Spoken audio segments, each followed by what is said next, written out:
আসসালামু আলাইকুম প্রিয় ভাই বন্ধুরা, আমরা ছাদে গাছ লাগানোর জন্য পদ্ধতি তৈরি করতেছি জৈব সার দিয়ে। এই যে দেখেন জৈব সার, কাজী জৈব সার। এই সারটা হলো এই যে কেঁচু মাটি চাষ করা, কেঁচু মাটি দিয়া কেঁচু খায়া পরে আহার খায়া বাথরুম করে। তো কেঁচুর মাটির জৈব সার, গোবর ও কেঁচুর মাটির জৈব সার দিয়া এই যে আমাদের সুলতান কাকা তৈরি করতেছে। দেখেন মিক্স করিয়া আমরা এই যে না আপনার ছাদের উপরে বিভিন্ন ফসল চাষ করার জন্য এই যে বাউন্ডারি দিছি। এ আমাদের বাউন্ডারি। এখানে কিছু বাহিরের মাছ পালানো হবে, কিছু অ্যাকুরিয়ামের মাছ। আর এই আপনাদের দেখাই বাউন্ডারি, এই যে বাউন্ডারি দিছি। এই বাউন্ডারিগুলোর ভিতরে আপনার কিছু সারগুলা দেওয়া হবে। এই যে সারগুলো আমরা তৈরি করতেছি এই বাউন্ডারির ভিতরে এই সারগুলা দিয়ে উপরেও আছে, এরকম সেম উপরে আছে।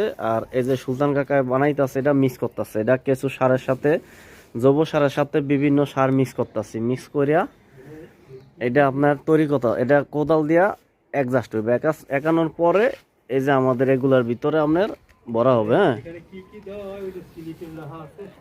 এগুলার মধ্যে যা যা দেওয়া লাগবে এটা সমস্ত কিছু ওই ওই বস্তার ভিতরে লেখা আছে। এই পোটলাগুলা মিক্স হবে আমাদের সারের সাথে। দেখেন লাল সার দিলাম, এই মাত্র সুলতান কাকায় দিতেছে আপনার লাল সার। এরপরে এই যে আরো বাকি সার,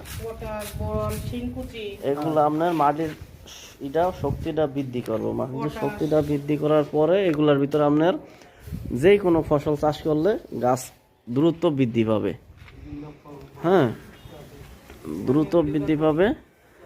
তো আপনারা সবাই ছাদের উপরে এগুলা তৈরি করিয়া সবাই ছাদে বিষমুক্ত ফসল খাইতে পারেন।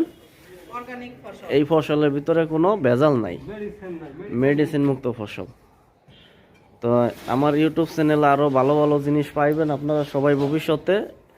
এগুলো এখন তৈরির পদ্ধতি দেখালাম, আল্লাহ দিলে আপনার ফসল যে সময় হবে, গাছ হবে, তারপর আবার ভিডিও দিব আমি। আপাতত আপনাদেরকে এই পর্যন্ত দেখানো হইলো। তো এই যে এই সারগুলো দিব, এই সারগুলো সব মিক্স করিয়া, হ্যাঁ, এই যে দেখেন মাটিটা ভালো করে কাছ থেকে দেখাই। এই বস্তা আমরা বাজার থেকে কিনে আনছি, এক বস্তার ভিতরে আপনার 40 কেজি করে সার থাকে। এই যে না কাজী জৈব সার, এই